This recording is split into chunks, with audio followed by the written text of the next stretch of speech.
When you think of the most expensive games ever made, you think of gaming juggernauts, games like Grand Theft Auto, Cyberpunk, or Spider-Man. Besides these games, you'll also find games with ludicrously high marketing budgets like Monopoly Go and Genshin Impact. But among all these titles, you'll find a lesser known game sitting at the 20th spot of the list. Immortals of Aveum released in August of 2023 and it had a budget of $125 million.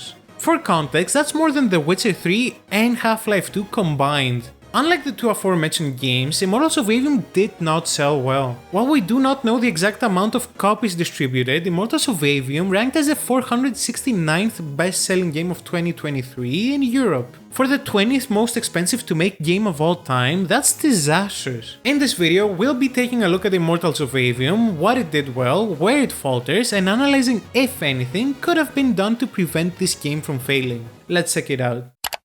In case you haven't played Immortals of Aveum and you're interested to do so, I will be spoiling most of its plot. I'm also writing this 3 days after I beat the game, and I'll try to do this without googling any of the characters' names. In Immortals of Aveum, you play as Jack, a thief in a land filled to the brim with magic that possesses the ability to control all 3 types of magic. His city gets attacked by the bad guys and thus he joins the Immortals, which is an elite task force of wizards that are the only people capable of stopping the villainous, what's his name? I was not a fan of the game's story. There's a multitude of reasons for this, but I think it's best to give you an example first. Now, I don't usually do this, but I'm going to recount the game's intro beat for beat to show you how contrived the game's writing can get. The game begins with Jack and his friends stealing a small pouch of gold from an unsuspecting stranger. When they return home, they find that another thief friend of theirs was seriously injured in his attempt to steal something. That leads Jack and his friend to go rob another house in order to find medical supplies for their friend. Although they did succeed at that, right before they get home, their city gets attacked by the bad guys. Even worse for them is that 2 powerful wizards are fighting right outside their doorstep. Before the battle can conclude, a battleship shows up and specifically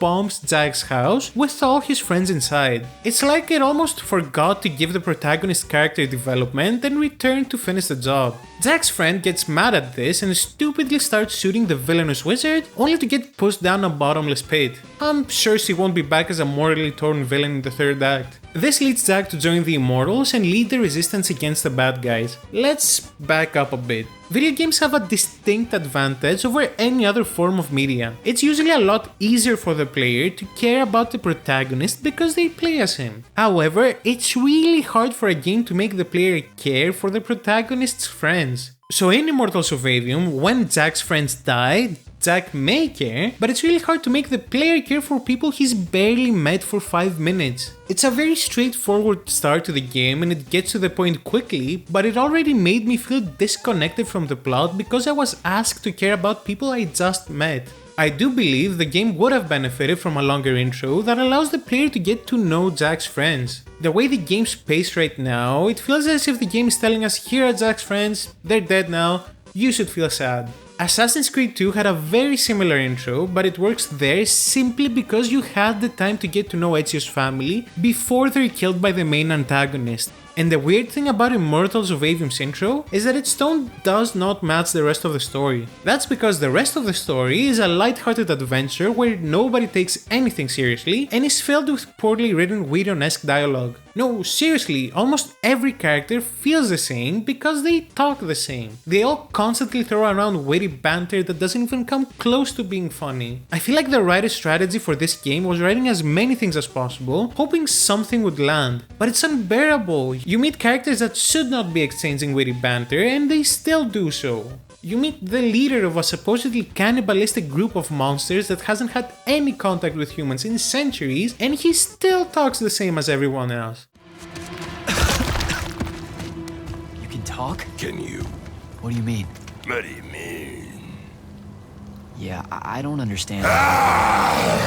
I felt like I was losing my mind. Even right before an important showdown with the main villain, you had Jack and another immortal trying to figure out if during the battle they were gonna call him something along the lines of poop fart or rotten sausage. The only person that plays it straight is the main villain, and I did enjoy parts of his performance. During the early hours of the game, you get told that this guy is a maniac that essentially wants to watch the world burn. But when you meet him, he's this well-spoken man that calmly tells you that the other task force members have been lying to you. It's an interesting concept until you get to the midpoint of the game, where after a minor inconvenience, he turns into a maniac that wants to watch the world burn. Immortals of Aveum does have a tendency of bringing up interesting concepts and then squandering them because it didn't explore them deeply enough. Another example is when Zack gains control of a powerful cursed artifact with the opportunity of winning the war, only to get told off by his superiors and then the villain immediately regains access to it. One great thing about the plot is the motion capture of the actors. Things like cutscenes and lip syncing have been executed perfectly. I just wish these things had the substance to back them up. I struggled to care about Immortals of Aveum's story. The potential is there and has some interesting ideas, but in the end, it all comes off as a generic and uninteresting plot. Let's see if the gameplay is any better. As I previously mentioned, Zack is able to control all three types of magic. These types of magic have been creatively named red, blue, and green magic.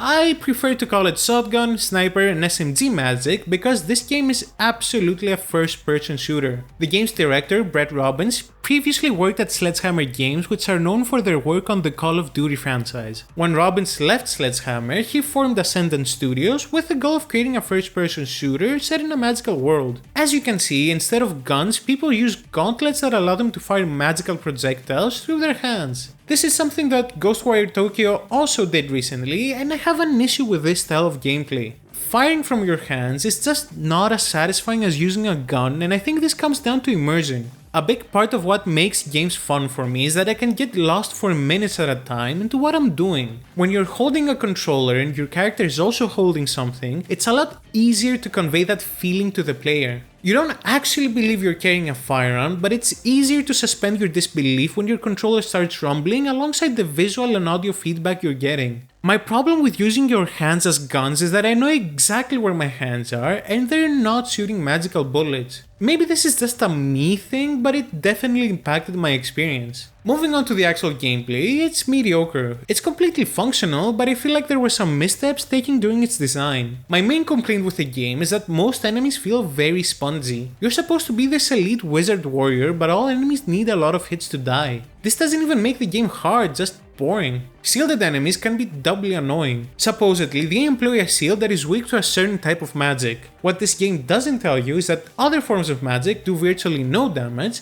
and the correct magic does a bit of damage. This can lead to exciting encounters like this one.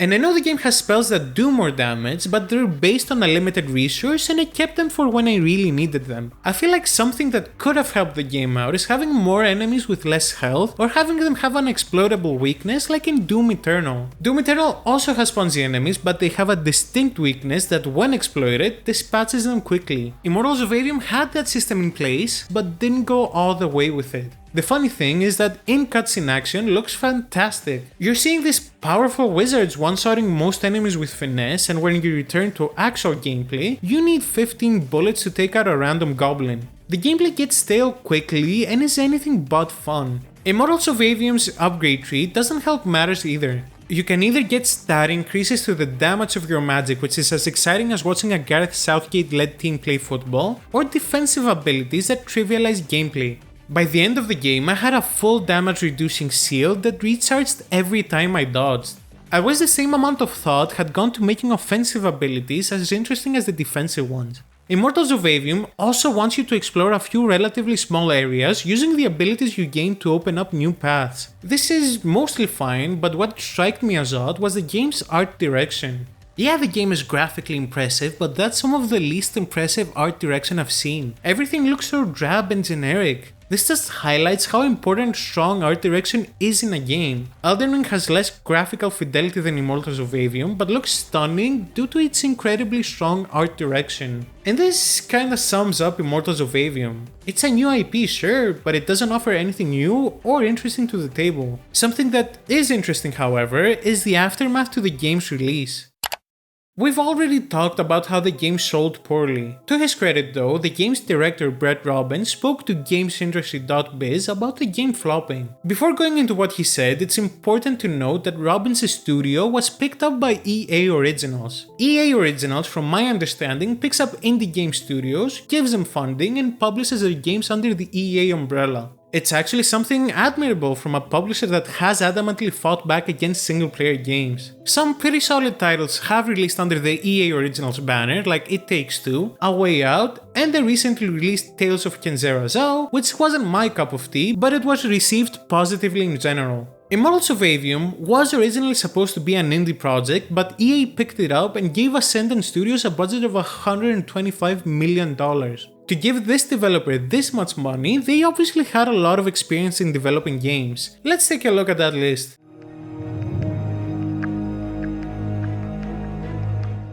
I know that Ascendant Studios had some industry vets like Robbins in its staff, but giving $125 million to a company making their first game just strikes me as odd. In his interview, Robbins split the game's failure into 4 distinct pillars. The thing he put the most emphasis on was the fact that Immortals of Aveum got lost in the shuffle. The game was originally supposed to release in July, relatively clear of most other releases. However, more polish was needed, and thus Immortals of Aveum was pushed back a month into late August. This would prove catastrophic. Immortals of Aveum released the same week as Armored Core 6 and 10 days before Starfield, 2 games that were major commercial hits. The game also got incredibly unlucky because Baldur's Gate 3 launched a month early and exploded in popularity. I just want to remind you that a game releasing a month early is as rare as finding a multiplayer match in AEW Fight Forever. Immortals of Aveum did get unlucky, but I'd also like to interject by saying what happened with the game's marketing. Out of the $125 million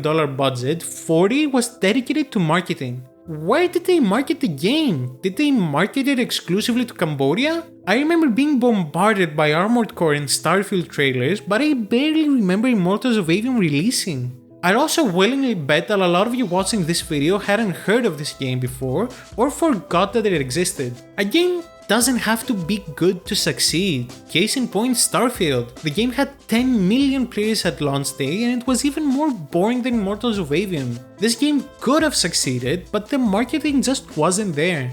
Robbins also blamed overscoping, a lack of base to build upon, and other AAA games having a bigger budget. The first are I'm guessing him looking back at development, but the final pillar is very interesting. Robbins claimed that his game had half the budget of other AAA games. Using official numbers, Immortals of Aveum is the game with the 20th highest budget ever, but not all companies are willing to disclose this type of stuff. I'd now love to know how much Activision is spending on Call of Duty. This interview is a very interesting read and I'll leave a link in the description for you to check it out.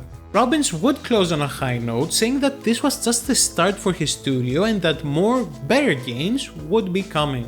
That will probably not be the case. A few weeks after the game's release, about 50% of Ascendant Studios staff were laid off, and 6 months later, 30 of the approximately 45 people working in the studio were furloughed. I didn't know what that meant, but it's apparently them being suspended from working without pay.